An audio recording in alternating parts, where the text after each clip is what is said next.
Fantastic. Well, welcome to Miss Tove Vine's first on.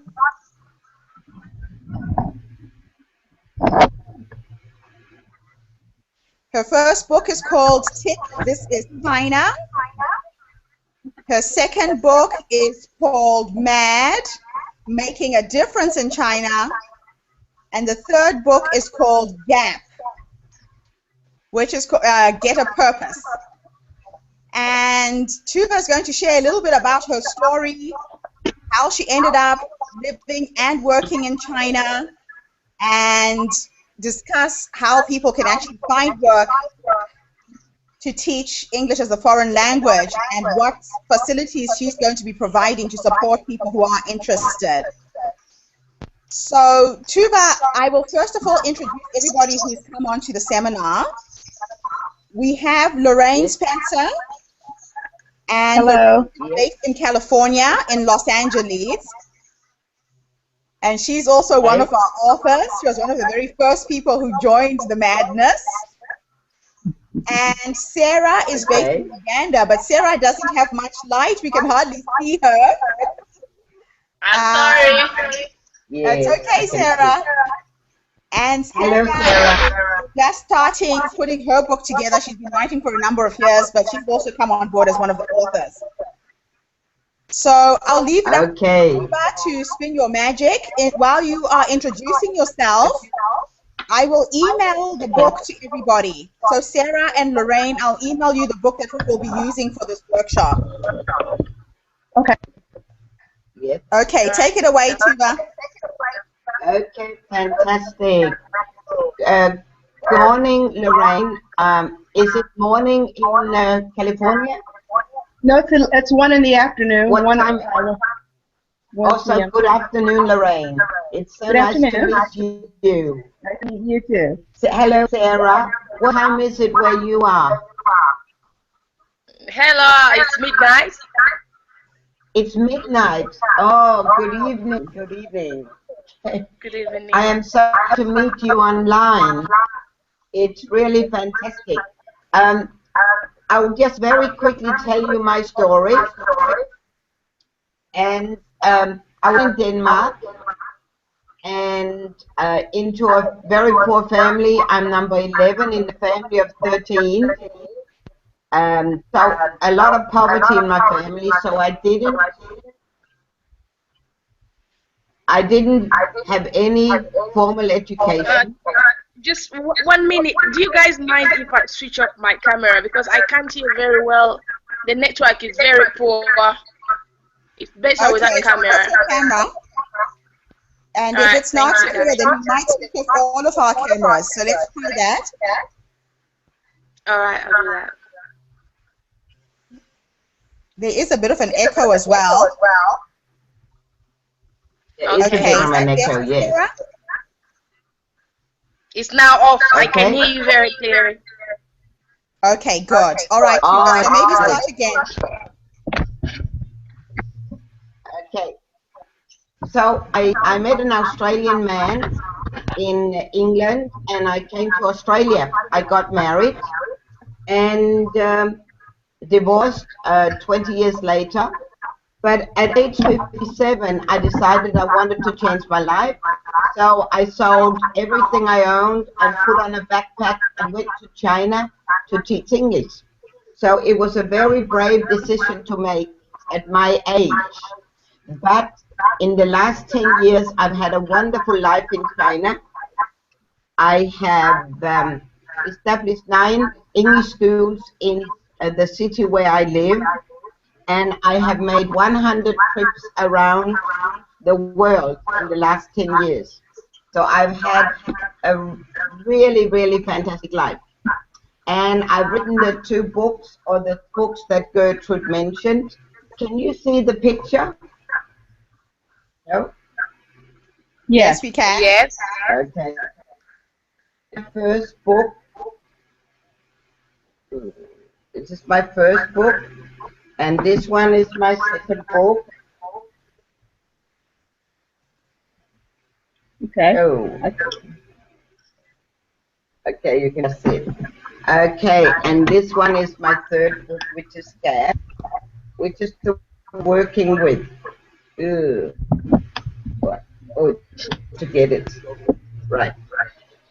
Okay, so what I've decided to do with Gertrude, I've decided to help women who are also looking for something different to do in their lives, and we are going to talk about how you can have a fantastic life and teach English, if not in China, then in another Asian country like Vietnam or Thailand or Cambodia. But I chose to go to China because China is really exploding at the moment, and they have such a great need for teachers. So in China, you can get a job very, very easily. You know, there. When I first was looking for a job, I had 70 job offers in the first 2 weeks. 70. That is 70. That is really amazing. So before you go, you need to know the reason why do you want to make a change in your life. And when you realize why you want to make a change, then you have to think about which country do you want to go to. Can I ask you a question, Lorraine? Yes. Lorraine, why are you thinking of perhaps teaching English as a second language? Well, actually, I'm interested in having the skill of English as a second language. I've taught it before. And I'd like to have the certification. Yeah, I'd like to have the certification. I am not at this point in my life ready to move to China, but I'm always talking to people from all over the world, and any information I can help them with, you know, I usually do, but I feel I need to know this information just to have it. Excellent. And to be armed with it. Okay. Okay. So in California, you can study for your TESOL certificate. Right.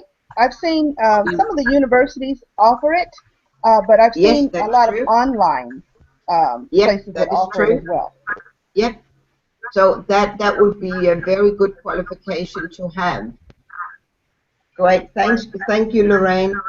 Sarah, why are you thinking of, or why are you interested? Is Sarah there? I have lost Sarah's picture.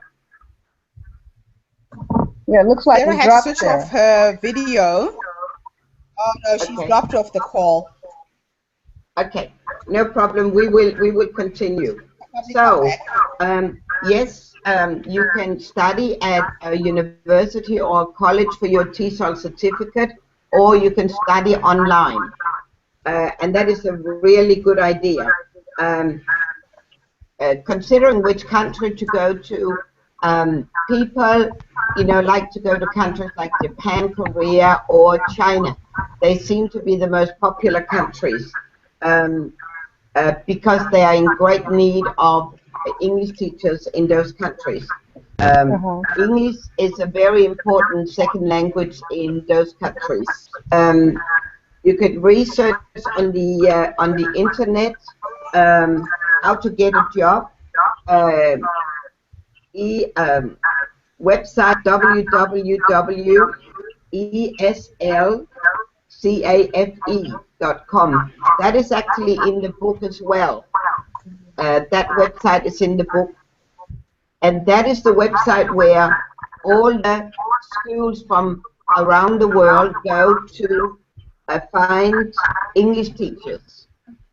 And it's also where English teachers can place their resume, and schools will contact them and offer them jobs. So this is what I did. I put my resume on eslcafe.com website, and that is when I had 70 job offers in about 2 weeks. And then you choose the job. and you have to be very careful when you choose the job, because very often everything is not as it seems to be. There's often a breakdown in communication. There's often a breakdown in what is understood in one culture and what we understand in another culture. It's very important before you take a job to actually ask them to put you in touch with at least one teacher that has taught there before. So you can get in touch with that teacher and ask them questions that you want to know, like what is it like to work there? Where is it located? What money I pay? Is it a good school to work for? And you don't usually get paid very well to when you work for a school like this. You get paid about $1,000 or $1,200. Now I wanted $2 a month, but they also give you. Oh, Sarah back. Hello, Sarah. I'm so sorry, we got disconnected. It's very poor, the connection in Uganda. Oh, okay. But you're back now. But what you also get with the about $1,000 a month, you also get an apartment. So that makes it a bit better. But also in China, the cost of living is very, very low. So you can easily live on that money in China. Sometimes some schools will pay a little more, and sometimes a little less. And it also depends on how many hours you're going to work. Because sometimes you only work about 10 or 15 hours a week. My first year, I worked 18 hours a week. And I was paid about $1,500. So my job was actually very good. I was very, very lucky. So when you've chosen your country and also your city, there's a lot to consider when you choose your city. For example, in China, if you choose Beijing, the winter is very, very cold and very long. The summer is very hot and it's very polluted. I chose Guangzhou, which is in the south of China. And I chose that because the climate is very similar to my home city, Brisbane, where we have a very long hot summer and a very short cool winter. And also Guangzhou is very close to Hong Kong. So that was my reason for choosing Guangzhou. And I'm very happy I did. It's a very big city, about between 9 and 15 million people. So before you go as well, you have to prepare yourself. Whatever country you go to, it's a good idea to study a little of the language. I tried to learn some Chinese, and that was very helpful. Before you leave, you have to perhaps you have to close your house or close your apartment, and you need someone in your home country to look after your affairs while you are away. When you arrive in the new city, it can be very overwhelming, but it's also very exciting. And you usually go to your apartment and you get your first look at the apartment where you're going to live. And sometimes it's a shock because it's not exactly what you expected, because China is a different culture. So I had to spend a few days cleaning my apartment before I actually comfortable with it, because the Chinese, what Chinese people think is clean is not what Western people think is clean. So you, even if your living arrangements is not good, you know, you just have to try and make the most of it. But mine ended up being really, really good. So that was very, very fortunate. And I like, when I travel, I like to become very familiar with the neighborhood. I like to go around and shop in the little shops around where I live and become with them, and that's great fun. Actually, when you go to China, you are going to stand out.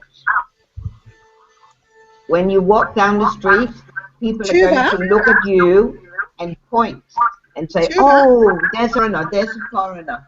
They're going to be Tuva, very excited. Yeah, Tuva. I'm going to love yes, and leave you ladies to continue this. yes, The broadcasting is going yes, on, so just continue. When you're finished, just disconnect. yeah. Okay, I've emailed both ladies the book, so they should be Okay. fine.